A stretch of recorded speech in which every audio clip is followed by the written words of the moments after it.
Thank you, Daso. Palihog, paglingkod lang. May hapon sa tanan.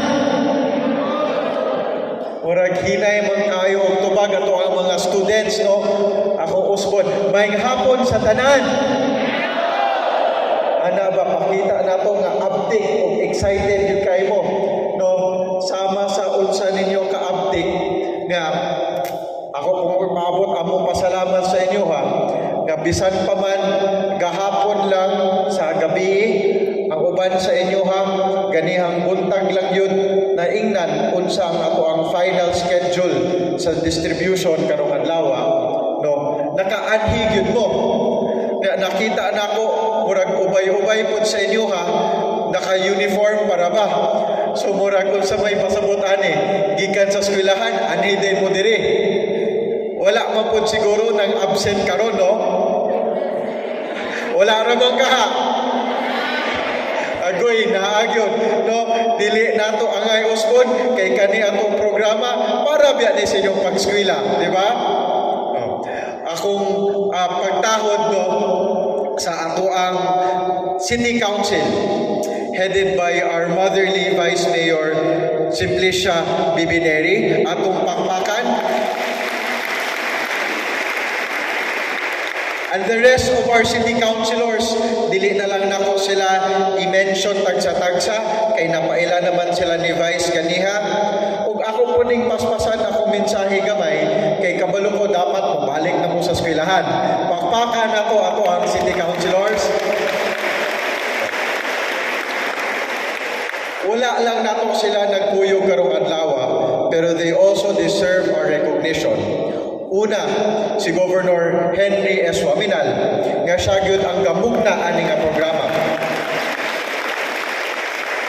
Ang iyang mga kauban sa provincial government, si Vice Mayor Weng Gutierrez o ang mga provincial board members, nga sa ilang paglihok po, nakahatag sila 600 slots para sa ato ang syudad. Pakpakan po nato sila.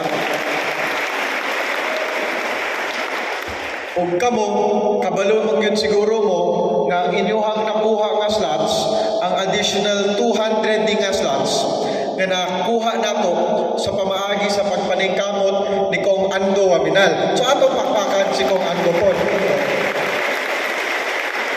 Eh, wala siya iksaad nga mutabang nato og pangitag additional funding para aning 200 slots nato.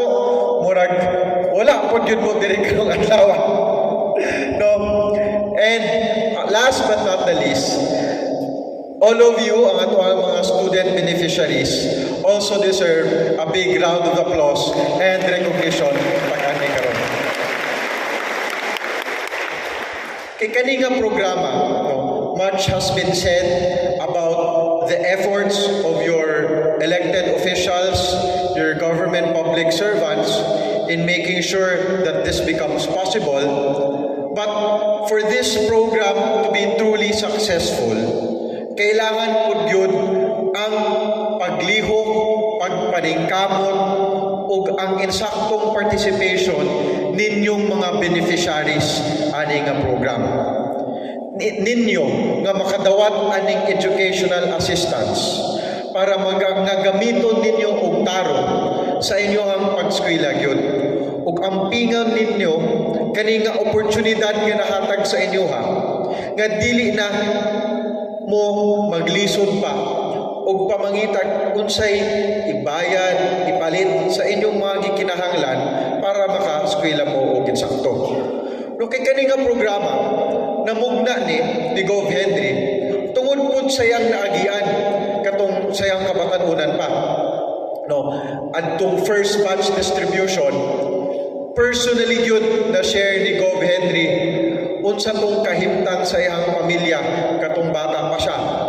Tungod kay pipila man sila kabuk mag-igsuon, unya siya ang ikaduha nga anak, dili gyud maka-afford ang iyang mga parents, iyang mga ginikanan pagpaskwela sa iyaha. Adtong panahona, ang himo lang sa iyang mga ginikanan is mapaskwela ang ilahang pinakamagulangan nga anak. Kunya tungod kay si Gov Henry siya man ay kaduha nga anak, dili maigo ang ilahang budget para sa iyaha. So moto si Gov Henry kabalo man yun siya nga para makaunlad siya, para mulambo o makabot niya ang iyang mga damgo sa kinabuhi.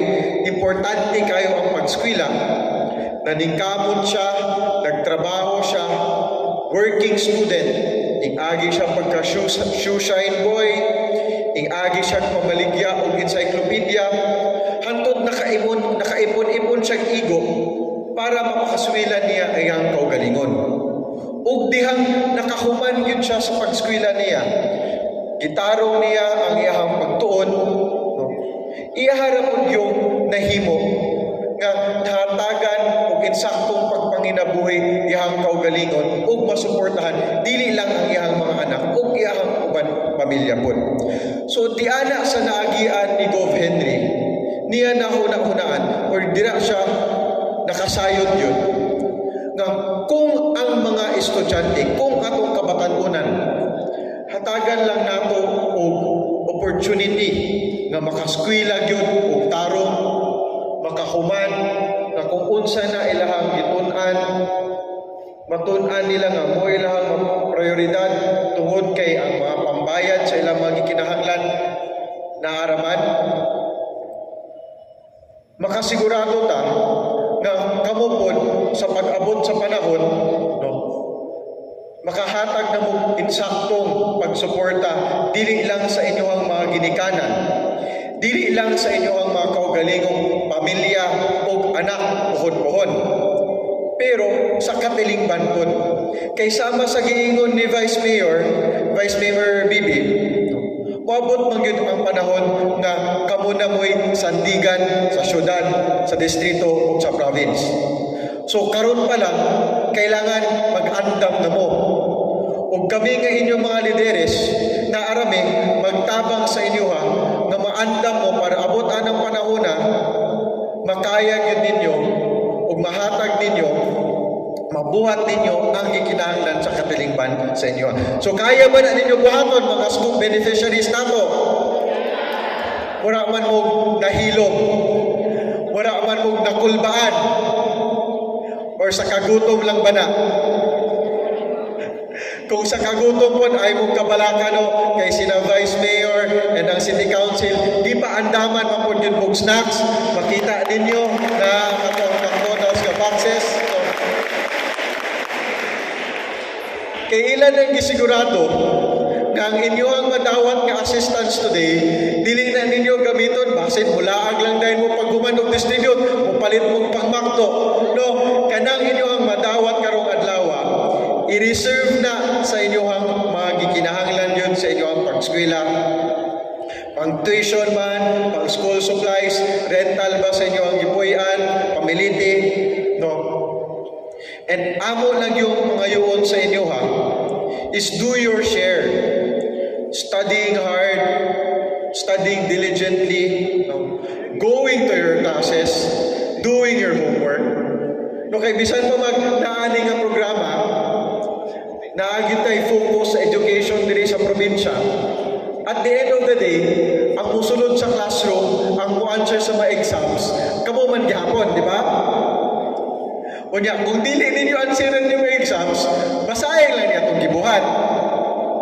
So, we now leave it up to you, for you to perform your share in making sure that our future will be in good hands by fulfilling your roles as good and diligent students today. Kaya ba na nato? Excited na ba mo para ana? Okay. No, because kani nga programa nato, no? Again, as long as you do your share, as long as you study hard, dili mo magpabuyag, wala mo failing grades, you will be able to continuously avail of this. Dili lang karong semester. Kaya nga to ang sistema ani nga program, per semester inyong matukuha is 25,000 na financial assistance, distributed 5,000 per month. No? Para kumbaga ma-cover na yun ang inyong mga expenses ba? As long as you will still be eligible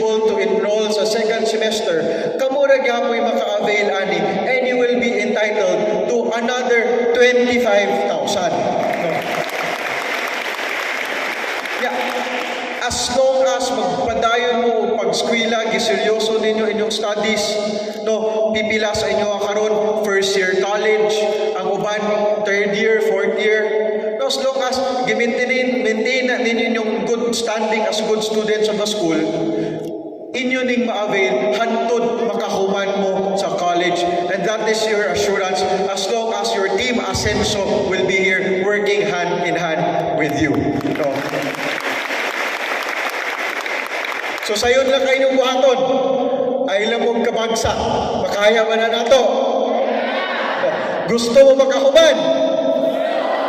So kanunay mi magpabilin, no, maglihok, maningkamot para unsay inyong kailangan nga expenses para makahuman mo na ay assistance kan ninyong madawat, pero kailangan pud namo ang inyong participation.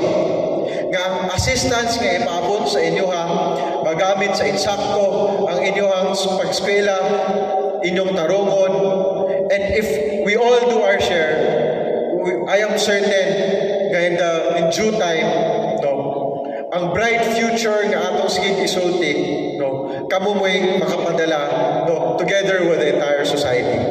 Daghang salamat and usab maayong hapon sa atong tanan.